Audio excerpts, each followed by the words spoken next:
मित्र क्या होता है और मित्र किसे कहते हैं?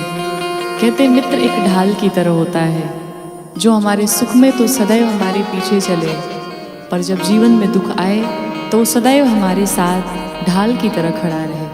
हमारे जीवन में दुख सुख विपत्ति कुछ भी आए तो सदैव हमारे साथ रहे। आइए मित्र क्या होता है इस भजन के माध्यम से सुनते हैं। कि हरदम करे जे विपत्तिया में मदतिया हो, संगतिया सच्चा हो के चाहिए।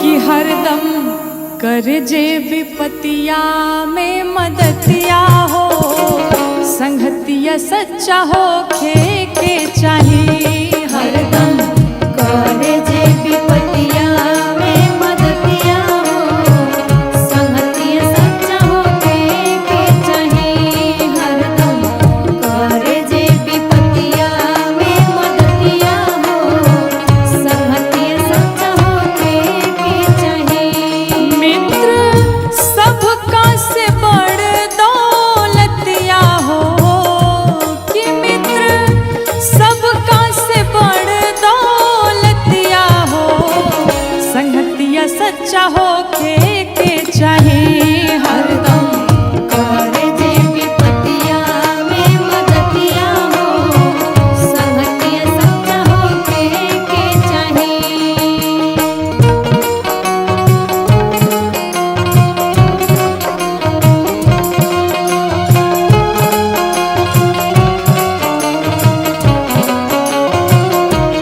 हरदम करे जे विपत्तिया में मदतिया हो, संगतिया सच्चा हो के चाहिए। हरदम करे जे विपत्तिया में मदतिया हो, संगतिया सच्चा हो के चाहिए। और मित्र ऐसा होता कि अगर एक मित्र कुमार्ग पर जा रहा है, अगर गलत रास्ते पर जा रहा है तो एक अच्छा मित्र उसे सही मार्ग दिखाता है। कहते हैं कुपथ छोड़ाई के सो पंथ पर चलावे, पंथ पर चलावे, पंथ पर चलावे। अवगुण छुपावे तहरा गुण के बतावे। गुण के बतावे तोहरा, गुण के बतावे। हाँ, कुपथ छोड़ाई के सो पंथ पर चलावे, अवगुण छुपावे तहरा गुण के बतावे। कि हरदम रोके टोके करता गलतिया हो, कि हरदम रोके टोके करता गलतिया हो, संगतिया सच्चा हो के चाहिए। हरदम करे जे विपत्तिया में मदतिया हो, संगतिया सच्चा हो के चाहिए। हरदम करे जे विपत्तिया में मदतिया हो, संगतिया सच्चा हो के चाहिए।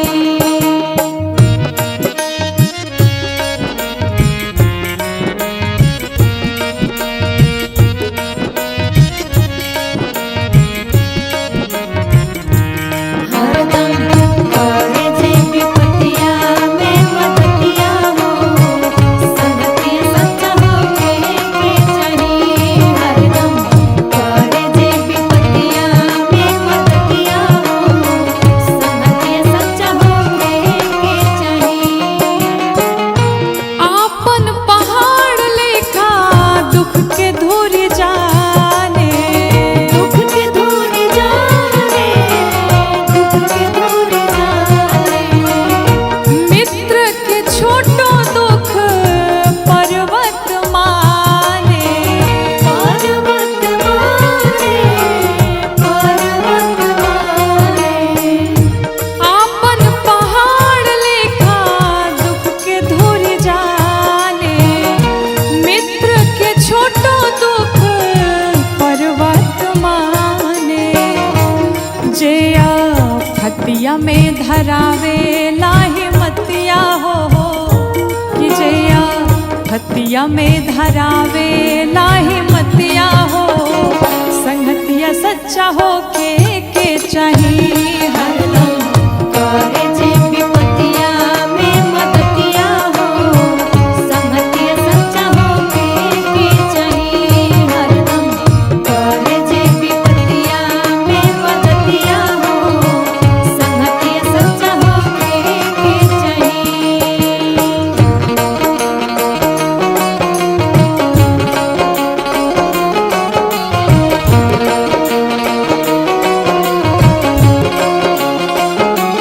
हरदम करे जे विपतिया में मदतिया हो, संगतिया सच्चा हो के चाहिए। हरदम करे जे विपतिया में मदतिया हो, संगतिया सच्चा हो के चाहिए। और कहते हैं मित्र ऐसा हो कि अपनी वस्तु हो तो वो अपनी ना समझे, वो अपने मित्र की ही समझे, और अगर मित्र की वस्तु हो तो वो भी अपनी ही समझे, कोई मन में शंका ना हो, कोई संदेह ना हो। कहते हैं देत लेत काबा होना शंका मन में करे, शंका मन में करे, शंका मन में करे। मित्र के मदति में हरदम तत्पारे, हरदम तत्पारे, हरदम तत्पारे। देत लेत काबा होना शंका मन में करे, मित्र के मदति में हरदम तत्पारे, कि राखे मौका को मौका जे जतिया हो, कि राखे मौका को मौका जे जतिया हो, संगतिया सच्चा हो के चाहिए। हरदम करे जे विपतिया में मदतिया हो, संगतिया सच्चा हो के चाहिए। हरदम करे जे विपतिया में मदतिया हो, संगतिया सच्चा हो के चाहिए।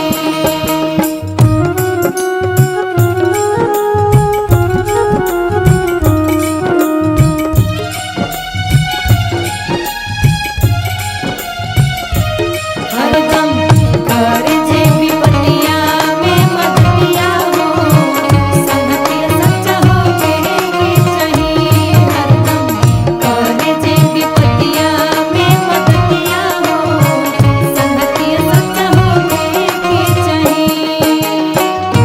मित्र के दुख में जे होला ना दुखारी, होला ना दुखारी, होला ना दुखारी। ओकर मोह देखलो पाप ए शिकारी, पाप ये शिकारी, पाप ये शिकारी। मित्र के दुख में जे होला ना दुखारी, ओकर मोह देखलो पाप ए शिकारी, कि गौरी गांठ बांध तुलसी बाबा के बतिया हो, कि गौरी गांठ बांध तुलसी बाबा के बतिया हो, संगतिया सच्चा हो के चाहिए।